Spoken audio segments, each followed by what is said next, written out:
Hej alle sammen. I dag har vi lavet en ny bane. Det der, som I kan, 2 sekunder. Som I kan se. Det er ligesom Bakugan. Så Blackhead, jeg venter på dig ude i skoven. Så vi går lidt derover. Så han trænger til tæsk nu.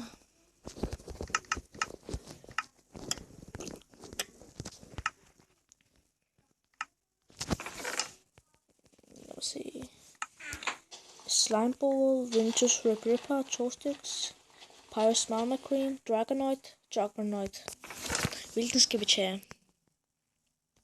Vi tager Mama Cream. Vi skal tage væk med dig. Pyrus Mama Cream. Nej, kom nu.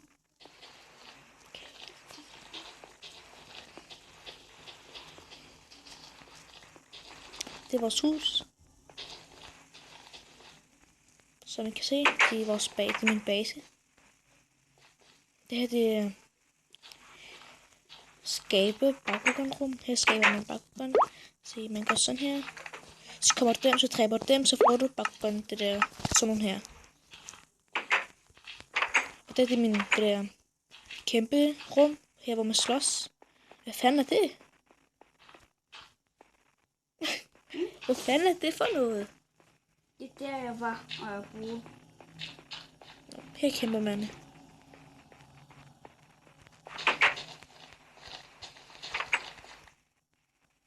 Så lad os det gå over til ham.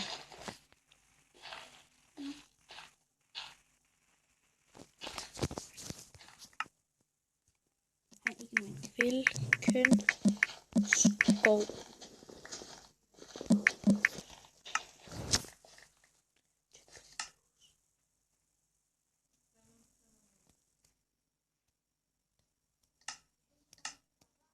Den nærmeste. Det må være den der.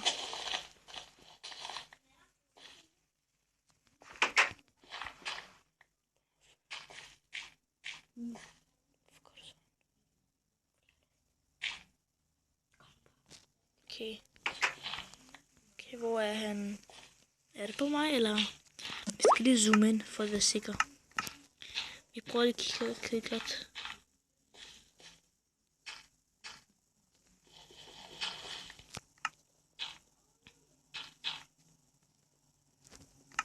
Vi zoomer lige ind. Så det er ham. Jeg ved, hvad han laver.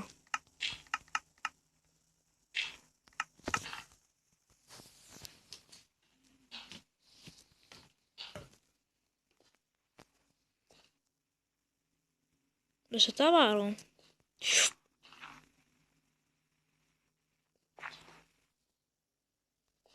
er spawner? Hvor er spawner? Det er den bakker. Den her? Den bakker for sjovt. Hvad har du lavet? Nej, hvad er det, du har lukket? Hvad er det? Skrid væk ved dig. Bakugan, kæmp. Mama Cream. Mama Cream, slå ham. Jeg sagde, du skulle slå mig. Kom så, slå ham. De går det af med mig. Hvad er det for noget? Din egen bakker, prøv at tænke. Tænk, at du har fået den til. Det er efter mig og Mama.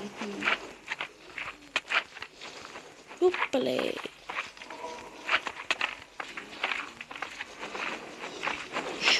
Jeg praller af!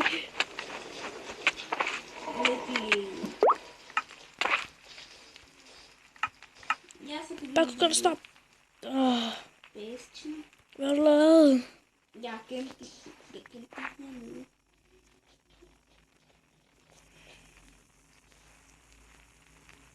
Det får du betalt. Bakugan. Camp.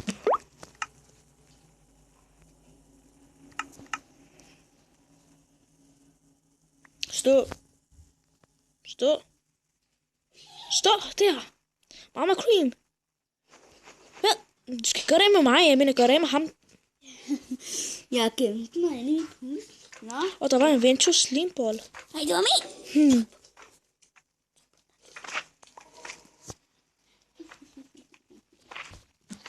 Nu er det nok. Jeg tager din Bakugan, og så rider jeg ikke mere der. Jeg lægger den her, og så går jeg væk. Skyrus.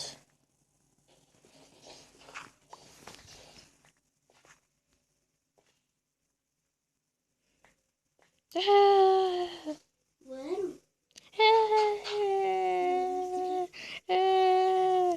du? Følg efter mig.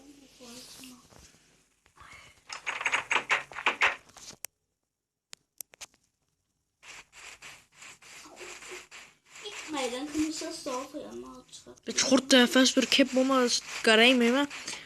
Først vil du gøre det af med mig, og så har du kontrol over Bakugan. Jeg kan gøre det af med det lige nu. Nej. Bare sov. Jeg kan jo ikke løbe. Bare sov. Vel.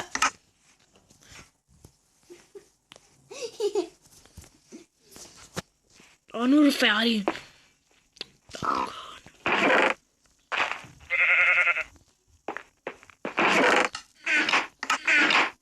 Jeg vidste ikke, han stjæler ting fra min kister. Det var min.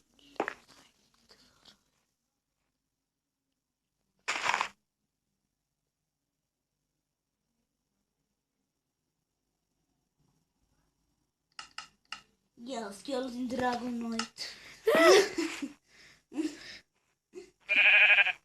Læs selv og giv den tilbage efter. Læs den. Det er min drenge, hvorfor skal jeg Læs den hedder. hvorfor skal jeg give den tilbage? Giv den tilbage igen. Hvad så skal jeg ikke gøre? Så dræber jeg dig. Min økse. Aha, skal du dræbe mig? Ikke leve. Bakugan. Camp. Træd på den. Jeg tager. Nej, du må ikke slip den. Slip. Giv mig en Dragonite.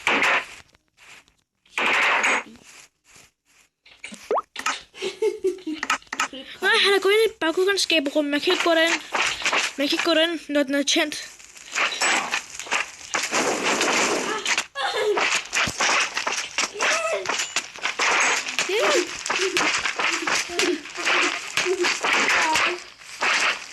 Okay.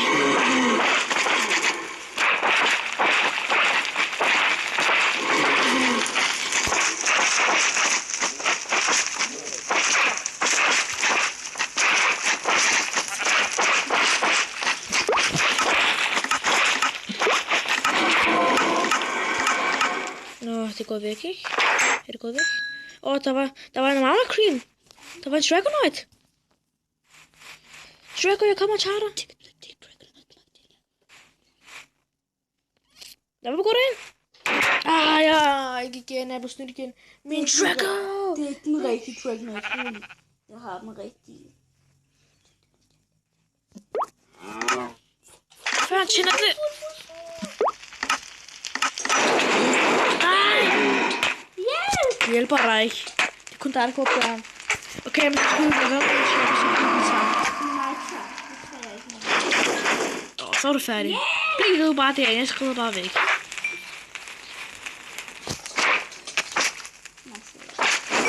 Hvad skal du min Drago?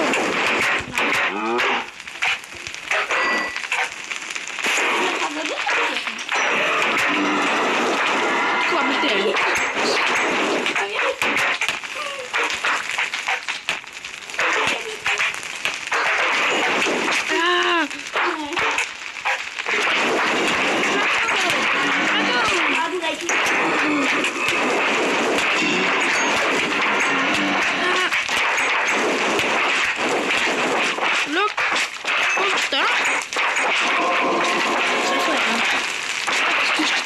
De flækker der.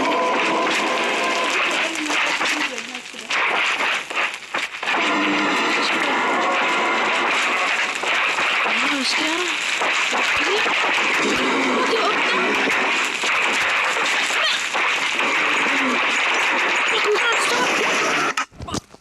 Og jeg kommer til at logge ud.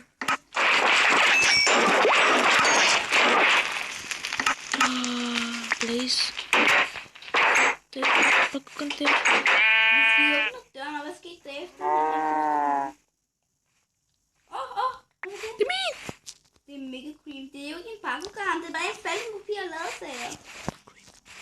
Magma Bakugan. Det er min. Det er Pirates Magma Cream. Giv mig den. Giv mig den. Hvad? Giv mig den. Hvorfor vil du have den?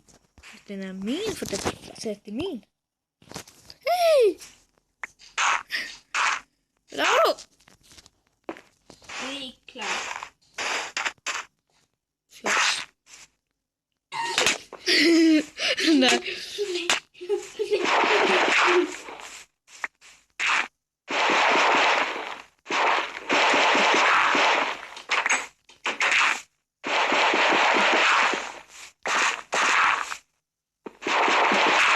Nå, men kom her.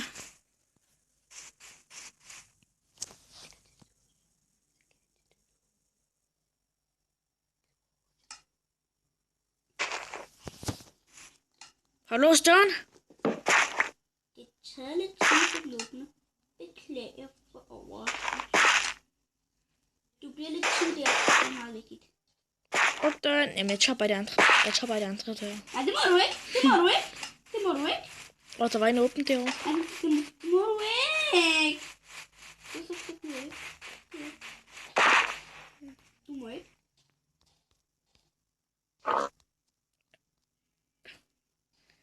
Jeg kan ikke gå.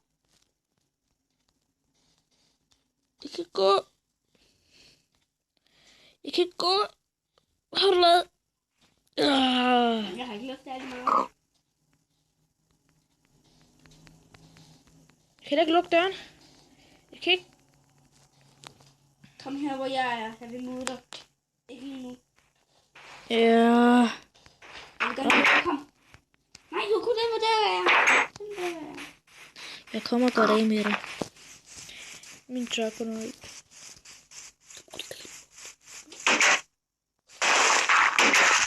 Nej, du er bare sådan en plan. Det går ikke at spille med dig. Jeg var ikke engang kommet ud endnu. Jeg var ikke engang klar at komme ud endnu. Jeg prøver at komme ud. Ja, du ventede. Jeg skulle lukke døren. Jeg tror så meget på den. Du lukker døren. Nej, du er færdig.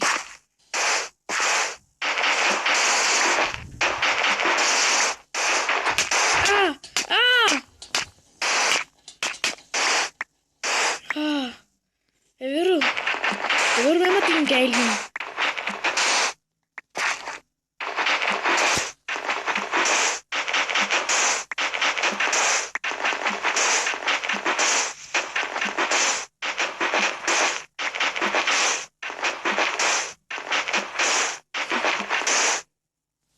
Hvad ved du med mig, din galning? Jeg vil blive gift. Hvad mener du det? Hvad mener du gift?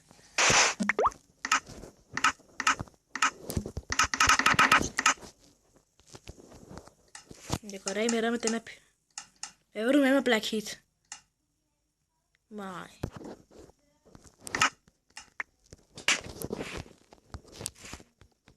Hvad vil du med mig? Hvad vil du med mig?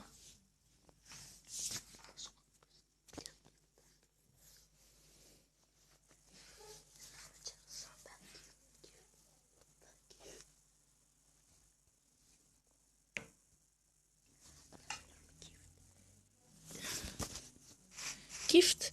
Hvad mener du med gift?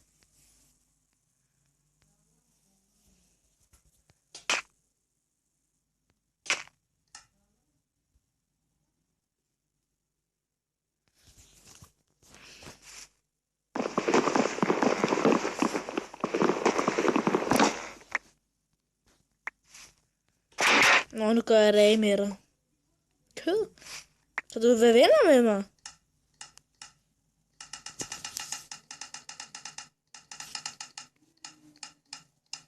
Så du vil være venner med mig?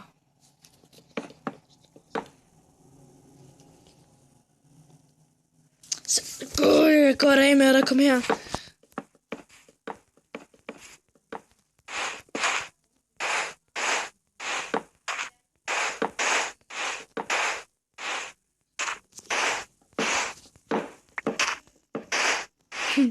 Hvad har du lavet? Nej!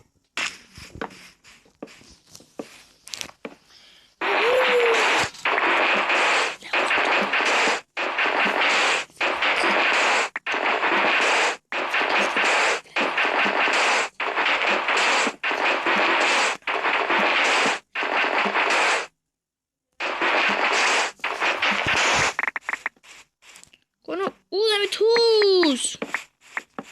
Det er utroligt, at vi kan mit hus. Hvad fanden ved du, din galning? Du kan bo sammen med mig, hvis det er... Hvis du ikke vil være ondt, altså... Det gælder på dig.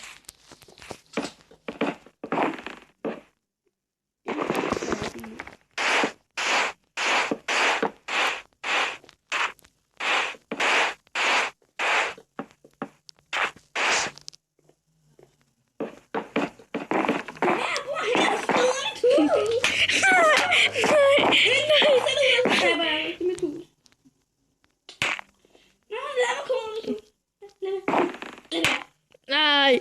Du bliver dernede, det er mit hus, det her. Du kan bo sammen med mig! Nej, det er mit hus. Det er ikke blandt det, hvad jeg laver. Det er ikke perfekt. Det her giver den skov.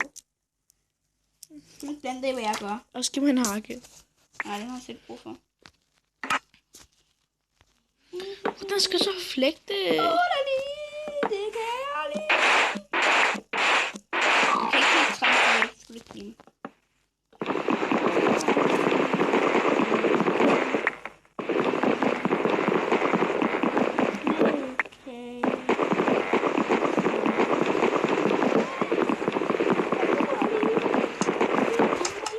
Kom nu ned, din tøsdreng. Hvis du gerne vil kæmpe mod mig. Jeg vil ikke kæmpe mod dig. Ah!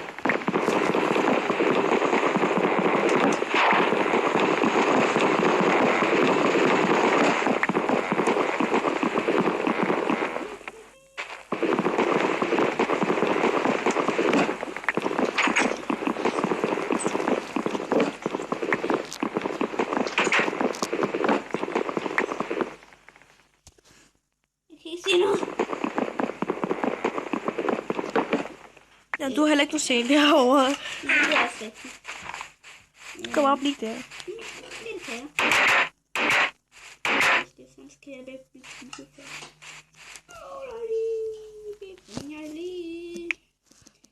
Okay, det smager af bag.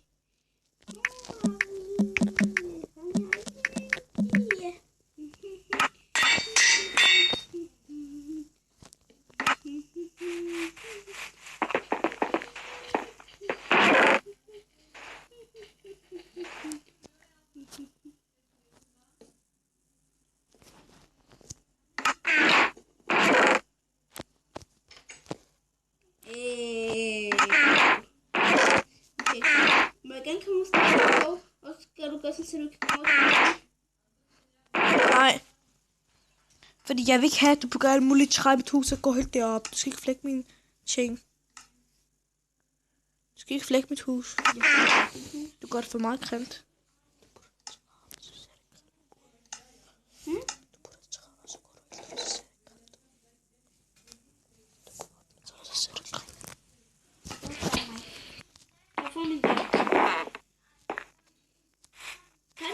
Til dig, hvor du henne?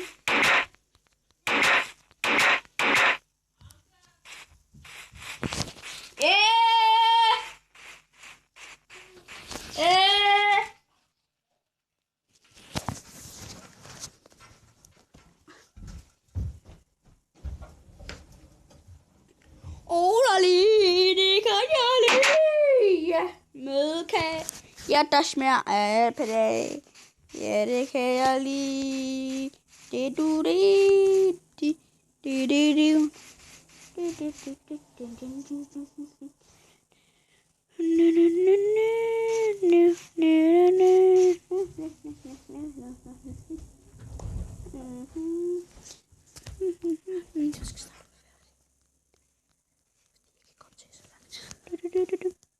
Vi slutter af nu, jeg kommer lige ned.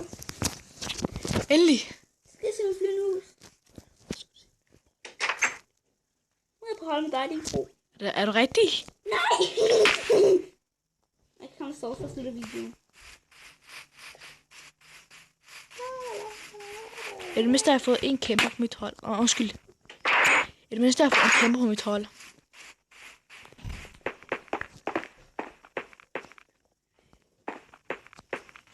Indtil en rustning af.